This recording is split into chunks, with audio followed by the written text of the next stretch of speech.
जय हिंद दोस्तों, हमारे आरएलडी इन्फॉर्मेशन में आपका बहुत बहुत स्वागत है। दोस्तों, इस वीडियो में हम आपको, जैसा कि आप स्क्रीन पर देख पा रहे हैं, जीन पियाजे का संज्ञानात्मक विकास का सिद्धांत हम बताने जा रहे हैं। दोस्तों, ये आपको ये वीडियो बहुत ही महत्वपूर्ण होने वाला, चूंकि इससे बहुत सारे प्रश्न एग्जाम में 2 या 3 या 4 अंक इस प्रश्न से आते रहते, इस टॉपिक से दोस्तों आते रहते हैं। तो आपको जरूर देखना चाहिए जीन पियाजे के संज्ञानात्मक, वो भी आपको एकदम सरल भाषा में हम बताने जा रहे हैं दोस्तों। तो वीडियो अगर हमारे चैनल पर पहली बार आए हैं तो प्लीज़ चैनल को सब्सक्राइब कर लीजिए और बेल आइकन को दबा दीजिए दोस्तों। चलिए दोस्तों, हम वीडियो शुरू करते हैं। दोस्तों, यहाँ पर आपको क्लियर करके हम बताने वाले हैं जो जीन पियाजे का संज्ञानात्मक विकास जो आखिर क्या है और कैसे क्या है। और वीडियो जो पार्ट 1 अभी इसमें दे रहे हैं और पार्ट 2 अगले वीडियो में हम देंगे दोस्तों। अगर अब और आप प्रीवियस पेपर पढ़ना चाहते हैं और जितना भी ट्रिक के माध्यम से अगर आप पढ़ना चाहते हैं तो डिस्क्रिप्शन लिंक दिया गया है प्ले लिस्ट का, वहाँ जाके आप प्रीवियस पेपर और ट्रिक के माध्यम से जो है बहुत सारा क्वेश्चन का सॉल्व किया गया है, तो वहाँ जाके आप देख सकते हैं प्ले लिस्ट में। चलिए दोस्तों, वीडियो शुरू करते हैं। दोस्तों, यहाँ पर बताया गया है जीन पियाजे के संज्ञानात्मक विकास का सिद्धांत। दोस्तों, सबसे पहले तो यहाँ पर दिया गया है जीन पियाजे एक मनोवैज्ञानिक थे, स्विट्जरलैंड के रहने वाले थे। जी, ये जो थे वैज्ञानिक जो थे, जो स्विट्जरलैंड के रहने वाले थे दोस्तों। इनके मन में कुछ अजीब प्रश्न उठ रहा था। जी बिल्कुल अजीब प्रश्न उठा। बालक को बुद्धि का विकास किस प्रकार होता है। जी, यहाँ पर जो दोस्तों बुद्धि का फॉन्ट चेंज के लिए ऐसा प्रॉब्लम हो गया है, यहाँ बुद्धि है। बुद्धि का विकास किस प्रकार से होता है दोस्तों, यह सभी प्रक्रिया को जानने के लिए उन्होंने ही बच्चे पर अध्ययन करना शुरू कर दिया। अपने ही बच्चे पर उन्होंने दोस्तों अध्ययन करना शुरू कर दिया। जैसे जैसे उनका जो है बच्चा जो है बड़ा होते गया, वो मानसिक संबंधित क्रियाओं का बारीकी रूप से अध्ययन करते रहे दोस्तों। जैसे जैसे उनका अपना जीन पियाजे जो थे वो जो है अपने बच्चे पर खुद रिसर्च किए थे, और जैसे जैसे उनका बच्चा जो है बड़ा होते चला गया दोस्तों, वैसे वैसे जो है वो जो है सो अध्ययन करते चले गए। आगे बताया जाता है दोस्तों, यहाँ पर देखिए, उन्होंने अध्ययन किया, उनके परिणाम स्वरूप जिन विचारों का प्रतिपादन किया। बच्चा जब बड़ा होते गया और वो अनुभव करते चले गए, और जिन विचारों का जो उन्होंने प्रतिपादन किया, पियाजे का मानसिक क्रिया या संज्ञानात्मक विकास कहलाता है। जी दोस्तों, पूछा जाता है प्रश्न, संज्ञानात्मक विकास किससे संबंधित है, तो जीन पियाजे से दोस्तों संबंधित है। दूसरी बात दोस्तों, यहाँ पर कुछ उन्होंने कुछ प्रक्रिया के बारे में बताया है। देखिए, जहाँ पर देख पा रहे हैं समावेशन। दोस्तों, समावेशन का अर्थ क्या होता है, सबसे पहले ये जान लीजिए दोस्तों। समावेशन किसको कहा जाता है? वह प्रक्रिया जिसके द्वारा संज्ञानात्मक संरचना को संशोधित किया जाता है, उसे समावेशन कहा जाता है। दोस्तों, यहाँ पर कुछ संज्ञानात्मक जो है होना चाहिए, यहाँ पर मिस प्रिंटिंग हो गया है। अगली बार से जो है इसको PDF को हम चेंज करवा देंगे दोस्तों। तो दोस्तों, यहाँ पे जो है संशोधन किया जाता है, उसे क्या कहा जाता है? समावेशन। यानी कि वह प्रक्रिया जिसके द्वारा जो है संज्ञानात्मक संरचना को संशोधित किया जाता है, उसे जो है समावेशन कहलाता है। दोस्तों, ध्यान में रखिएगा दोस्तों। उन्होंने जीन, उसके बाद दोस्तों अगला पॉइंट इसमें बताया जा रहा है, जीन पियाजे के संज्ञानात्मक सिद्धांत के अनुसार, मतलब उन्होंने कुछ खास बात भी बताया है। जैसा कि आप देख पा रहे हैं, संज्ञानात्मक विकास का अर्थ है, उनका कहा नाम था, सीखने और सूचना एकत्रित करने का तरीके से है। दोस्तों, उन्होंने कहा था जो बच्चे को सीखने और सूचना एकत्रित करने के तरीके से है, जो संज्ञानात्मक विकास का जो अर्थ होता है यही होता है। दोस्तों, अगला पॉइंट आपका है इसका क्लियर, संज्ञानात्मक विकास भाषा, चिंतन, स्मरण शक्ति, तर्क और अवधान में वृद्धि को प्रत्यक्षीकरण शामिल है। दोस्तों, यहाँ पर कह रहा है दोस्तों, भाषा और चिंतन, स्मरण शक्ति, तर्क जो है वो जो अवधान में जो वृद्धि होगा, उसे जो दोस्तों हम जो है प्रत्यक्षीकरण शामिल है, इत्यादि जो शामिल है, तो इसे एक संज्ञानात्मक विकास का, जैसे भाषा हो गया दोस्तों, चिंतन, स्मरण शक्ति, ये सब दोस्तों यहाँ पे ये सब जो है यहाँ पे जो है भाषा ये हो गया आपका, ये चिंतन हो गया, स्मरण शक्ति हो गया, तर्क हो गया, ये सभी जो है संज्ञानात्मक विकास के अंतर्गत आते हैं। तो दोस्तों पूछा जाएगा आपसे, संज्ञानात्मक विकास तो भाषा हो गया दोस्तों, चिंतन हो गया, स्मरण शक्ति हो गया, तर्क हो गया, अवधान, इस सब में जो है प्रत्यक्ष रूप से जो है वृद्धि होता है, इसे ही संज्ञानात्मक विकास कहा जाता है। दोस्तों ध्यान रखिएगा। उसके बाद दोस्तों चलते हैं अगला पॉइंट पे।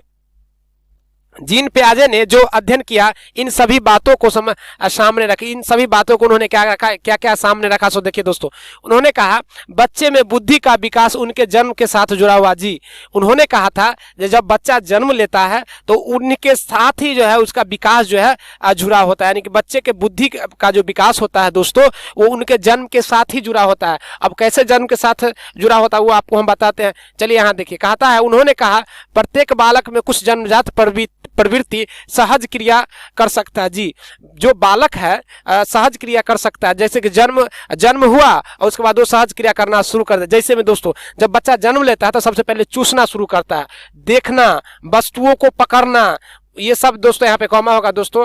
वस्तुओं को मिसप्रिंटिंग हुआ है यहाँ पे, वस्तुओं को पकड़ना, वस्तुओं तक पहुंचना इत्यादि सभी गुण लेकर जो है बच्चा जन्म लेता है। ये जो है जीन पियाजे जी जो है खुद अपने किताब थ्योरी में उन्होंने दर्शाया है, जब बच्चा जन्म लेता है तो चूसना, देखना, वस्तुओं को पकड़ना, वस्तुओं तक पहुंचना, इन सभी गुणों को लेके बच्चे जो है जन्म लेते हैं। जीन पियाजे का ये जो है थ्योरी में ये कहा जाता है दोस्तों। उनके बाद उन्होंने क्या कहा सो देखिए, जीन पियाजे ने बताया जब बच्चा जन्म लेते हैं तो चूसना, देखना, वस्तुओं को पकड़ना, वस्तु तक पहुंचना, बौद्धिक संरचना के रूप में बच्चे के पास क्रिया करने की क्षमता होती है। जी, ऑटोमेटिक जो है बच्चे के पास ऐसी ये सब देखने, देखने, वस्तुओं को पकड़ने, ये सभी जो है उनके पास बौद्धिक संरचना, उनके पास क्रिया करने की जो है ऑटोमेटिक जो है क्षमता होती है, जिसकी वजह से बच्चा ऐसा कर पा जाता है। उन्होंने और भी कहा, देखिए यहाँ पर नीचे कहा, उन्होंने कहा है जैसे उसका उम्र बढ़ता है वैसे वैसे उनका बुद्धि जो है बढ़ता चला जाता है। दोस्तों यहाँ पर बुद्धि जो है यहाँ पर जो है मिस प्रिंट हुआ है, तो बुद्धि जो है बढ़ता चला जाता है। दोस्तों ध्यान में रखिएगा दोस्तों, जैसे जैसे बच्चे का उम्र बढ़ता है, अगर आपके घर में छोटा सा बच्चा है दोस्तों, तो क्या है, जैसे जैसे उसका उम्र बढ़ता है वैसे वैसे उसका क्या बढ़ता है, बुद्धि बढ़ता है। उन्होंने जो है जीन पियाजे ने अपने थ्योरम में ये बात कहे थे दोस्तों। अगर वीडियो के अंत तक बने रहिए, हमारे टेलीग्राम को ज्वाइन कीजिए दोस्तों, आपको वहाँ PDF प्राप्त मिल जाएगा दोस्तों। यहाँ पे बताया जाए आत्मसातीकरण। आत्मसातीकरण मतलब क्या होता है दोस्तों, पूर्व ज्ञान के साथ नवीन ज्ञान को जोड़ने की क्रिया को आत्मसातीकरण कहता है। यानी कि दोस्तों एक बात क्लियर कर देते हैं, पूर्व ज्ञान का मतलब जो आपके पास पहले से बच्चा के पास ज्ञान है, बच्चा के पास पहले से ज्ञान है और बच्चा कुछ नया क्रिएटिविटी करके कुछ सीखा, और वो पिछला ज्ञान और बाद वाला ज्ञान, दोनों ज्ञान को दोस्तों अगर जोड़ दिया जाता है तो उसी को क्या कहा जाता है, आत्मसातीकरण कहलाता है दोस्तों। मान लिया जाए पहले से बच्चा कुछ सीख रहा है और नया चीज दोस्तों हम सिखा लिए, बच्चा को सिखा दिए, और दोनों चीज क्या हुआ आपस में, बच्चा सीख गया, तो इसी को दोस्तों आत्मसातीकरण कहा जाता है। तो दोस्तों आत्मसातीकरण किसे कहते हैं आप तो ध्यान में समझ गए। कई बार क्वेश्चन के ऑप्शन में आता है दोस्तों, जो पूर्व ज्ञान से जोड़ के, कोई बालक है जो पूर्व ज्ञान पहले से ये काम कर रहा था, अब ये काम करना गया है, तो बताइए बच्चा क्या है, तो वो जो है कौन सी प्रक्रिया को जो है इसे कहते हैं, तो दोस्तों आत्मसातीकरण कहते हैं। वीडियो अच्छा लगा होगा तो दोस्तों शेयर और लाइक जरूर कर दीजिए। अगला दोस्तों समायोजन, देखिए एडजस्टमेंट है दोस्तों। यहाँ पे बालक जब पुराने ज्ञान को, देखिए दोस्तों यहाँ पे बहुत बड़ा क्वेश्चन पूछ चुका है, स्कीमा पूरा, जब बालक जब पुराने ज्ञान स्कीमा में परिवर्तन करना शुरू कर दे तो उसे ही समायोजन कहता है। जी, पुराने ज्ञान को दोस्तों जब बालक क्या करता है, परिवर्तन करना शुरू कर देता है, तो उसे क्या कहा जाता है, समायोजन कहा जाता है। यानी कि जो जब बालक जो है पुराने ज्ञान को, जैसे कि उसके पास जो भी गुण है, कनेक्टिविटी है, वो क्या करता है, बदलना शुरू कर, दिन पर दिन जो है अच्छाई की ओर चले जाता है या बुराई की ओर चले जाता है, तो उसी को क्या कहा जाता है, समायोजन कहा जाता है, एडजस्टमेंट कहा जाता है दोस्तों।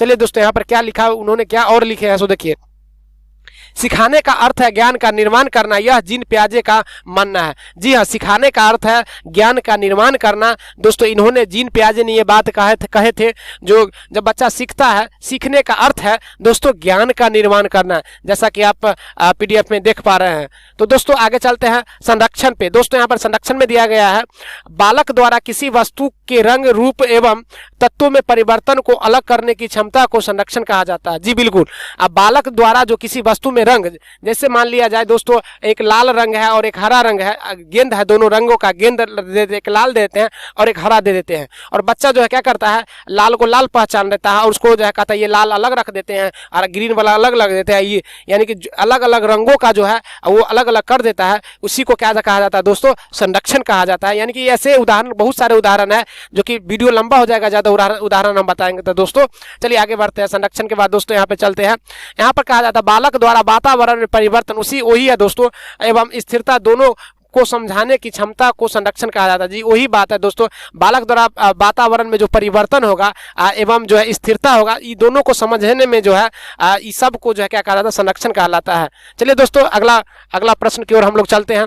संज्ञानात्मक, अगला पॉइंट है संज्ञानात्मक संरचना। संज्ञानात्मक संरचना का अर्थ दोस्तों क्या है, यहाँ पे देखिए, कहता है बालक की क्षमताओं को उसकी संज्ञानात्मक संरचना को कहा जाता है। जी बिल्कुल, संज्ञानात्मक संरचना तो आपको पिछले पॉइंट में हम बता चुके हैं, पिछले वीडियो में भी बता चुके हैं। आइए दोस्तों यहाँ पर मानसिक जो है संक्रिया जो है सो देख लेते हैं, मेंटल ऑपरेशन देख लेते हैं दोस्तों। यहाँ पर क्या है, जब बालक किसी समस्या के समाधान पर चिंतन करता है तो वह मानसिक जो है संक्रिया अवस्था में होता है। जी बिल्कुल दोस्तों, जब बच्चा जो है कोई, जैसे कि मान लिया जाए दो बच्चे आपस में इस विद्यालय में जो है सो यानी कि लड़ना शुरू कर दिया, एक बच्चे ने किसी बच्चे को मारा तो वो बच्चा गया स्कूल में, टीचर को कहा, टीचर जो है सो आने के लिए जो है टीचर आने से पहले बच्चा के मानसिक रूप में अनेक बात चल रहा होगा, अनेक चिंतन कर रहा होगा, सर आएंगे तो हमको पीटेंगे, या क्या होगा क्या नहीं होगा, कैसे हम बच पाएंगे, उसे बचने के लिए क्या, तो क्या है ये समाधान है दोस्तों।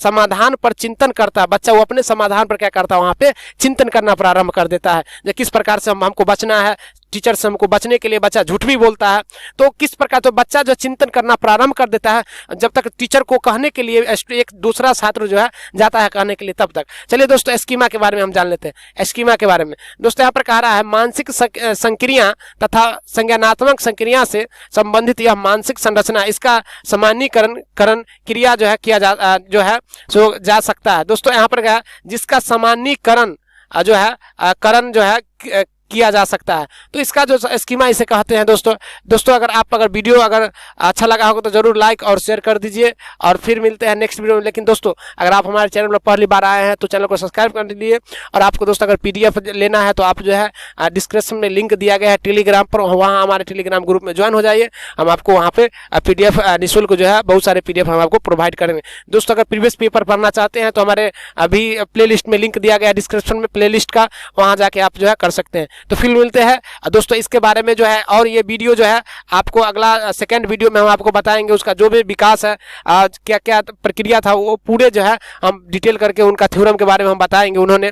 तो इतना लंबा हो जाएगा वीडियो, इसी वजह से हम इतने ही पर रखते हैं। फिर मिलते हैं नेक्स्ट वीडियो में।